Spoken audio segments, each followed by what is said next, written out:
মিরপুরের একাডেমি নেটে ব্যাটিং করা এই ক্রিকেটারের ব্যাটিং স্টাইল দেখে অনেকে চিনতে পারবে কে এই ব্যাটার, আবার অনেকে নাও চিনতে পারে, কারণ যিনি ব্যাটিং করছেন তিনি অনেক আগেই ক্রিকেট থেকে অবসর নিয়েছেন।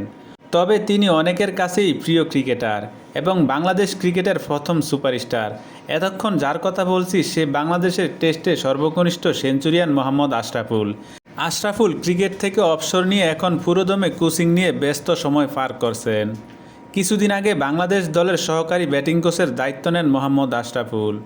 দুপুর থেকে ছিল বাংলাদেশ দলের অনুশীলন। তার আগে আশরাফুল মিরপুর একাডেমি মাঠে কিট ব্যাগ নিয়ে হাজির হন। তারপর কয়েকজন নেট বলারকে নিয়ে একাডেমি নেটে ব্যাটিং করতে থাকেন। হঠাৎ আশরাফুলকে নেটে ব্যাটিং করতে দেখে অনেকে হয়তো অবাকই হবেন, কেন আশরাফুল হঠাৎ নেটে অনুশীলন করেন। কথায় আছে, ক্রিকেট যার রক্তে মিশে গেছে সে কি ক্রিকেট ছাড়তে পারে। আশরাফুল হয়তো ক্রিকেট ছেড়েছেন, কিন্তু খেলেন তো মাঝে মাঝে মনের ইচ্ছায়। আয়ারল্যান্ডের বিপক্ষে সিরিজের আগে জাতীয় দলের সহকারী ব্যাটিং কোচের দায়িত্ব দেওয়া হয় মোহাম্মদ আশরাফুলকে। দায়িত্ব পেয়েই আশরাফুল কাজে সিরিয়াস মনোযোগী ছিলেন। বাংলাদেশ ও আইরিশদের বিপক্ষে দুর্দান্ত একটা সিরিজ শেষ করেছেন।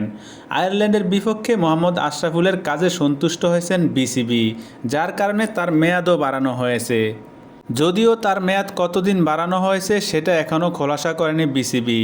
তবে বর্তমান সময়ে আশরাফুল কোচিং পেশাকে দারুণভাবে উপভোগ করছেন। তবে ধারণা করা হচ্ছে 2027 সালের বিশ্বকাপ পর্যন্ত ব্যাটিংয়ের দেখভাল করবেন আশরাফুল। ক্রিকেট ছাড়ার পর ঘরোয়া ক্রিকেটে কোচিং নিয়ে ব্যস্ত ছিলেন আশরাফুল।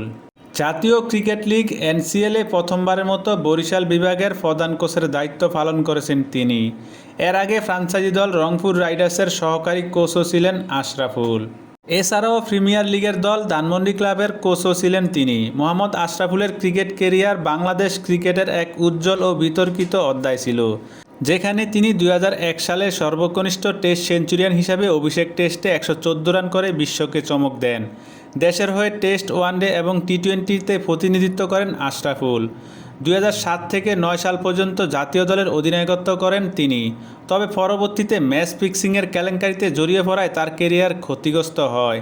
কিন্তু তিনি ঘরোয়া ক্রিকেটে ফিরে আসেন, কিন্তু সেভাবে নিজেকে মেলে ধরতে পারেনি, যার কারণে তিনি ক্রিকেট থেকে অবসর নিয়েছেন।